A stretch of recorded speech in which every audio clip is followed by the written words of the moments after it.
He's real today. He has even spoken today. Somebody needs to heed his word. I want to first give honor to my one pastor on today, Pastor Peter, our wonderful assistant pastor, Elder Cannon, Elder Johnson, all the elders, evangelists, missionaries, everyone in the household of faith. I even see some of my family here today that surprised me. I didn't say anything, so I don't know how that got out, but it's a wonderful surprise. I also want to give honor today to our youth. This is Youth Day. Give our youth a hand clap. We honor you today, youth, as the church of our future. As babies, your parents gave you, dedicated you back to Christ. And for that reason, we have great expectations of you and great expectations for you. Live the life. Live the life. Yes. Today, I stand before you. Heaven in my view. I do hope that it's in yours too. I'm on a mission today. Not because they call me missionary. I'm not into titles. But I'm on a mission because I was called.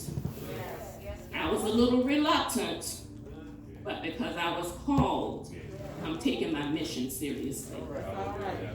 The mission that I'm on today is the same mission of our pastor, our assistant pastor, all of the ministers in this house, and those that are not here. Our mission is to give you the word, pray for you, and do everything in our power to get you one step closer to salvation or whatever it is that you need from God. Dear Lord, I ask that you look down on us in this assembly today. I ask that you allow me to decrease, oh God, so that you may increase. I ask that you look on each and everyone and have them not see me, but to see you. Let them hear you and not necessarily hear me. Speak through me today, oh God. Help me to deliver the word that you gave to me for your people. Jesus, I ask that you just stand up in me today to be able to deliver the message that you have given to me for your people. In your precious name, amen.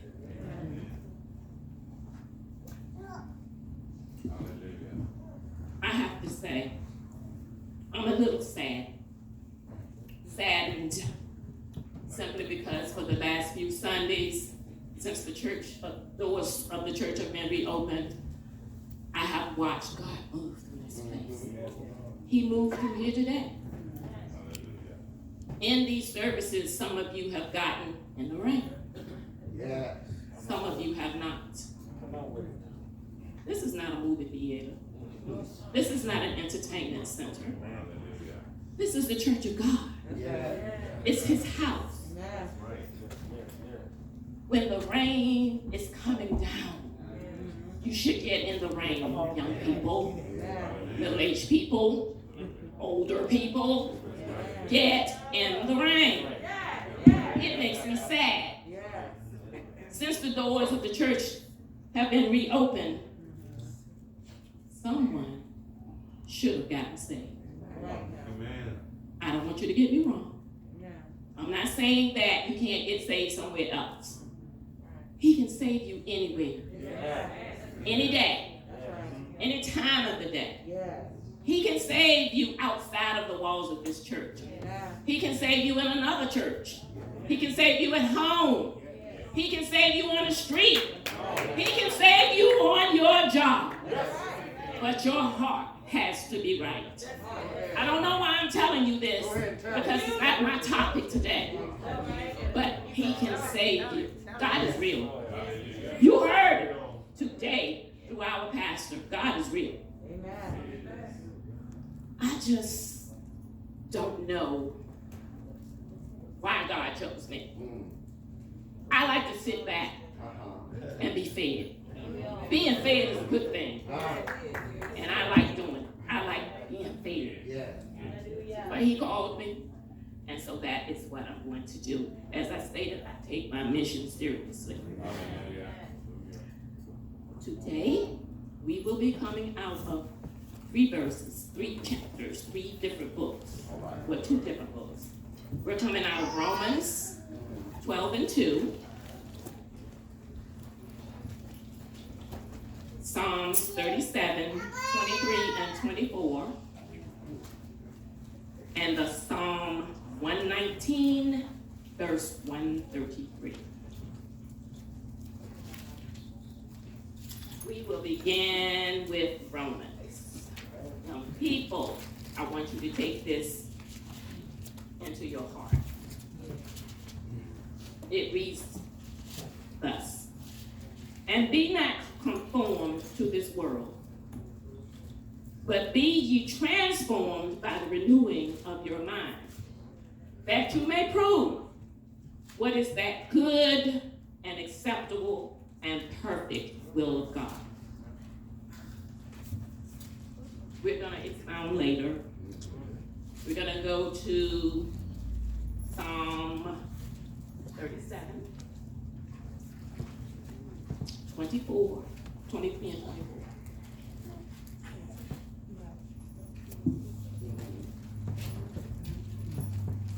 The steps of a good man are ordered by the Lord, and he delighteth in his way. Though he fall, he shall not be utterly cast down, but the Lord upholdeth him with his hand. David was speaking in his old age at this time. He was wise, but he wasn't as wise as his son. Older people have wisdom because they have experience, they have lived. So he was saying something that should be very important to us. The Psalm 119, verse 133 reads, order my steps in thy word, and let not any iniquity have dominion over me. Order my steps. And if you haven't figured it out yet, it's my title. It's my topic today. Lord, please order my steps. The older ones know this is something we should do. But young people, I want you to know this is something you should do as well. Amen. Now in Romans 12 and 2, young people, we live in this world, but we should not be doing what the world is doing. We shouldn't do everything they do. We should not let them tell us how we should be acting. We should be telling them how they should be acting. Paul wrote in Ephesians 4 that we should walk worthy of the vocation to which we are called. Now, when Pastor Pearson opened the doors of the church, I am very sure, I'm positive, that he didn't just open the doors because Governor Northam said, you can open the doors of church now, but you can't have so many people. I believe our pastor went to God and said, Lord, please order my steps. Let me know what I should do. Should I open the doors now? Or should I wait? If I open them, Lord, what should I do? I believe that's what you did. So why did you bring that up, Sister Fletcher? Because today I will, with God's help, be talking about ordered steps. In that ordering of the steps, I believe we're also saying, Lord, lead and guide me. But we know that he is an orderly God. He does things decent and in order. So when he orders your steps, it's not going to be a chaotic thing. He's going to give you the right way to do it. Lord, please, order my steps. Young people, you want to ask the Lord to order your steps even on the playground, in school, at home, in your speech, in your thoughts, in your heart. Those of us who have jobs, on your job. And I shouldn't have to say this, but even in the church. Even in the church. One of our elders used to ask my daughter, what is it going to take? And I'm sure he asked her this very often. She would let me know sometimes. Sometimes I would kind of overhear him when he would be asking. So I say to you today, young people, middle-aged people, older people, what is it going to take? I found out as the Lord was giving me this message that it's not purely a youth message. That's all right. It is not just for the youth. It is not just for the speakers. It is for the youth. It is for the you. And it's for the me. However, he did give me some pointers for the young people. As I stated before, on the playground. When you're playing with your friends or your siblings, and it doesn't have to be on the playground, it could be in the house. Ask the Lord to order your steps. Now, Sister Fletcher, why would I have to ask the Lord to order my steps because I'm playing? God gave me a very good example.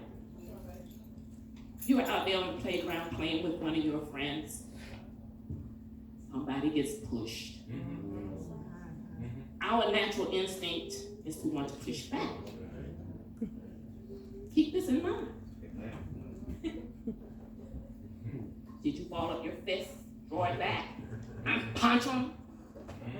Or did you push them back so hard they fell down?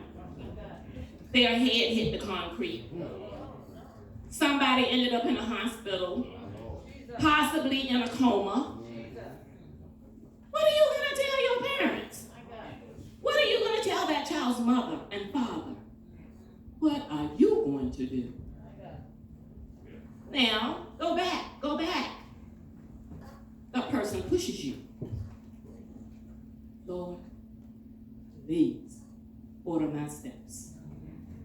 The reason why I'm saying this is because God knows the results of a consequence. He knows the results of an action before it occurs. So if you stop and ask him to order your steps, he'll tell you what to do. If he tells you stop in your tracks, it'd be your best bet. Stop in your tracks. So should you ask the Lord to order your steps when you're on the playground? Yes. Certainly. In your thoughts, do you sit idly and daydream?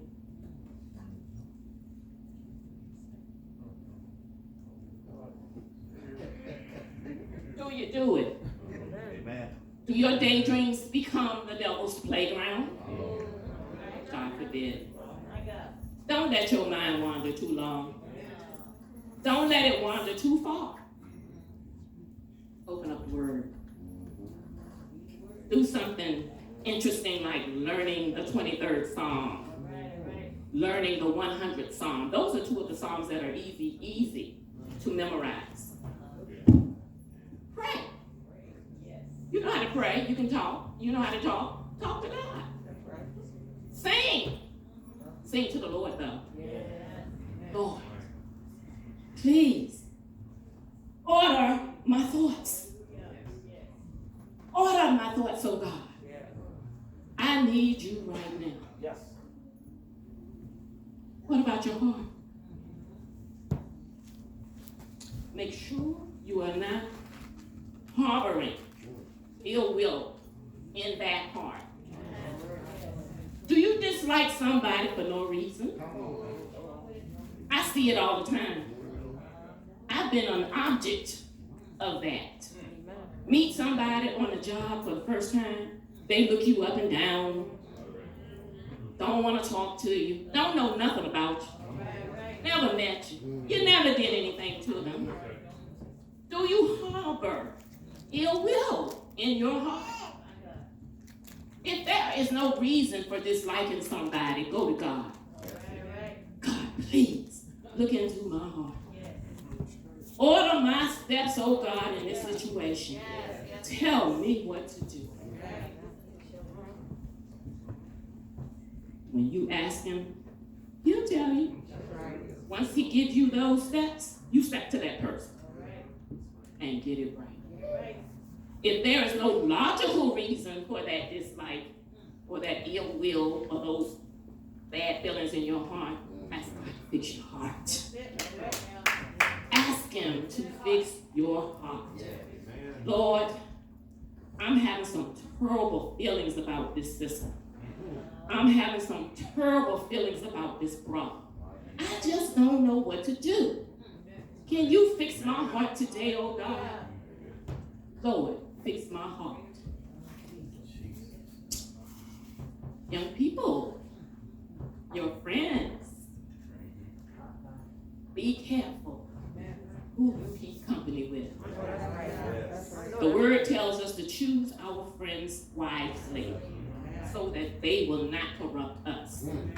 Because generally, when you don't have certain things going on in your life and you're not strong enough to go up against the wiles of the devil, you get in company with someone, instead of you pulling them in the right way, they're going to pull you in the wrong way. Keep your feet. Watch out who you keep company with. Ask God to lead you.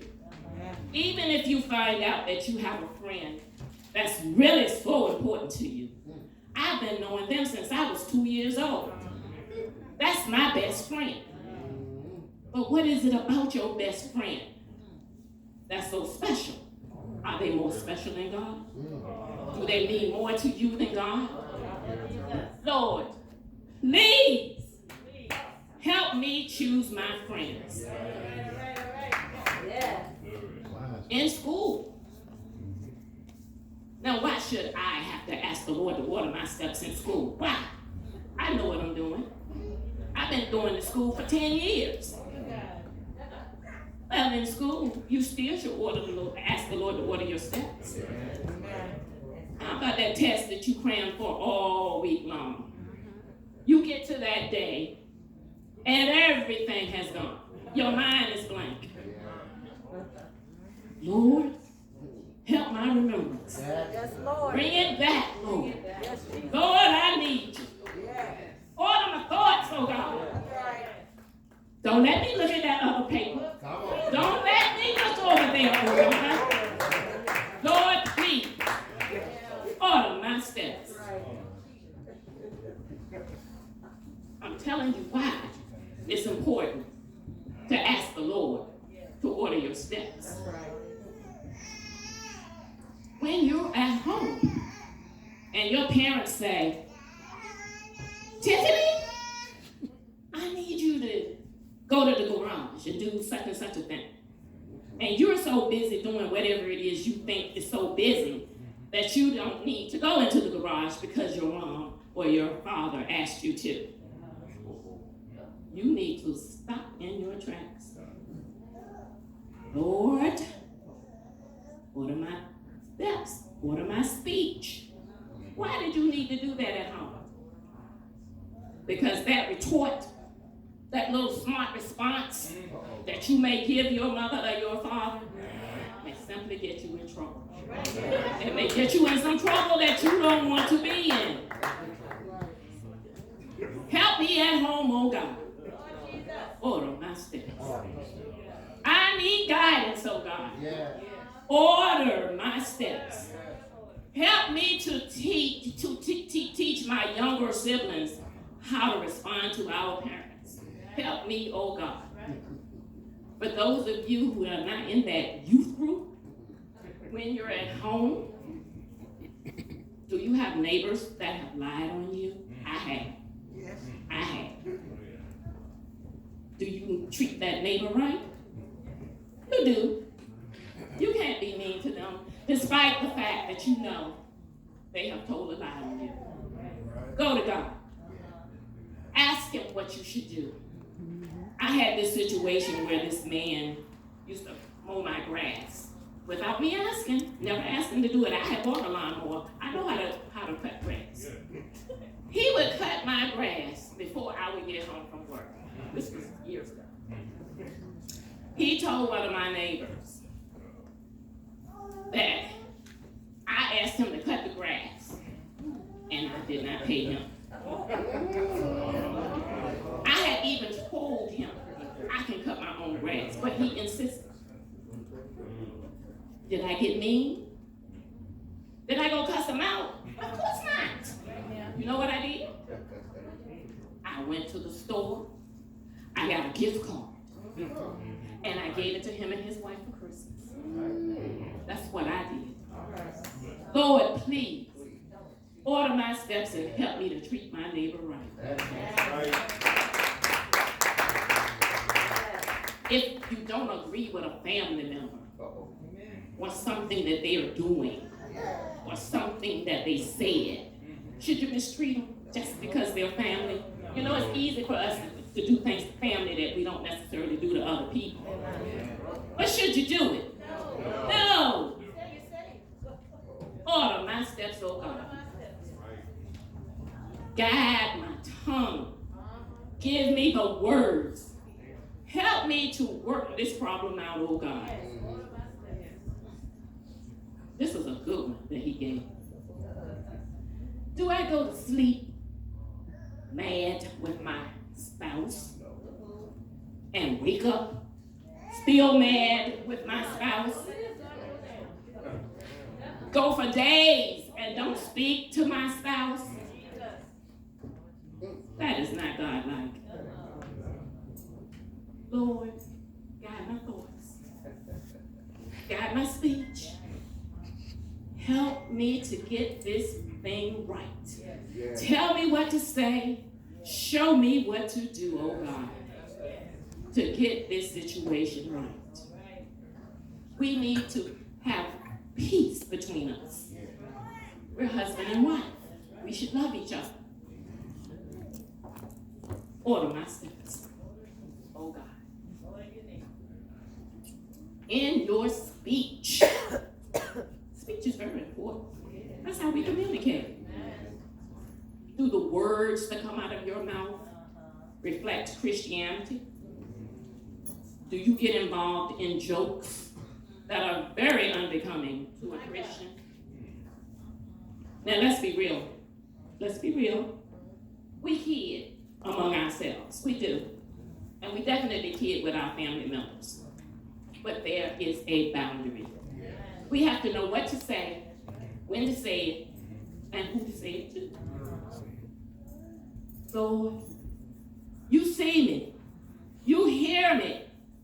Guide my speech, oh God. Tell me what to say. Show me the boundaries, oh God. Show me the way. The one that I did not touch is the one that we shouldn't have to talk about. Oh, before I get there, those of us who have a job, jobs can get you in trouble because you run into all kinds of people. I know I do. Do you have to associate with everybody in anybody No. just to be accepted on a job? Do you have to do and say anything just to get a promotion?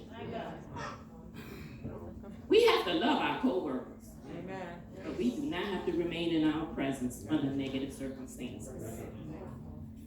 We do not have to say and do things out of our character just to get a promotion. God gives promotion. So if it's in his will for you to be promoted, stand still. Speak to him. Ask him about it. Don't look at man. Do I have to have a reply for every negative thing that's said to me? No. Every time somebody says something to you, you don't have to speak back. You can look at them, shrug your shoulders, and keep it moving. And if you think you just need to say something, please go to God first. Please go to God first. And ask him what you should say. He just might tell you to keep your lips sealed. Should I pray for those who misuse me on the job? Oh, yes. Oh, yes. You definitely need to pray for them. But pray for yourself while you're doing it. When you pray for them, don't pray negative things. It's not going to work. It's going to backfire on you is what it's going to do. Pray good things into their lives. Ask the Lord to touch their heart. And one day they just might surprise you and come to you with an apology. They just might. And the thing that I should not have had to talk about is the church. How do I treat my pastor? Do you treat your pastor right? Do you make fun of your pastor? Do you talk behind the pastor's back? Do you think you can do the job better than him or her? Is that what you do? The best thing to do if you intend to stay in a particular church under a particular pastor is to follow instructions, come to church regularly, read your word, and go to God. That's right. Treat your pastor for what he is, which is a servant of God. Show your pastor some respect. How do you treat your sanctuary? As I stated earlier, this is not a theater building. This is a house of God. Do you leave trash on your seats? Do you eat while you're in church? I'm not talking about the little kids. We know the parents have to do something to keep the little kids quiet. But do we eat while we're in church? When your children are eating, do you clean up after them? Treat your sanctuary like the house of God. Lord, please, order my steps. Order my steps, oh God. Now, in Romans 2:12-2, I wanted to break that down for the young people just in case some of those words were a little over their heads. Our minds as Christians should be renewed, not like the mindset of worldly people. So we should be transformed and not doing what they do, so that we can see that good and acceptable, perfect will of God. Who would not want to be in the perfect will of God? I don't understand. Who would not want to be in the perfect will of God? Lord, please, order my steps. Help me not to be conformed of this work. Help me, Lord. Strengthen me, oh God. Now, Psalms 37 tells us that the steps of a good man are ordered by the Lord. It also tells us that if that good man should fall, the Lord will be there to hold him. So why don't you want to ask the Lord to order your steps? Because we as humans know that at some point in life, we do stumble and fall. Not necessarily sinning, but we make some mistakes. And we want the Lord to be there to hold us. Ask him to please order your steps. In Psalms 119, not Psalms, but Psalm 119, verse 133, the psalmist is simply saying, guide my steps, so that sin will not overcome me. Guide my steps, O Lord. This is very important in our lives. Yes, it is. Today I want to talk about, before I go there, I do want to talk about steps so that everyone will understand what a step is. I looked it up. The dictionary says that steps are the lifting up and putting down of your feet to get to a certain destination. It also says it's a series of actions that one does to get to a particular thing. In other words, the means to an end. Ordered steps are designed to get you to a specific destination. They are also designed to help you find that particular thing that you need from God. Please order my steps. Today I want to talk about 4x4 fathers. Very condensed versions. One of them is Moses. Now God chose Moses to deliver the Israelites out of captivity. And Moses had a passion for justice. And even though he had a passion for justice, and even though he loved the Lord, he didn't have enough confidence in himself to think he could take on this mission. But because he loved the Lord, he decided to go ahead and do it with a little persuasion going on there. He tried to come up with an excuse about not being able to speak eloquently, not knowing that God knew him before he was born. He knew how he was going to speak. He knew how he did speak. He knew why he chose him. He chose him because he knew he could do the job. So he took the assignment. Now, in doing his assignment, Moses followed the Lord's instructions step by step up to a certain point. There came a time after the Israelites were delivered, said this was going to be condensed.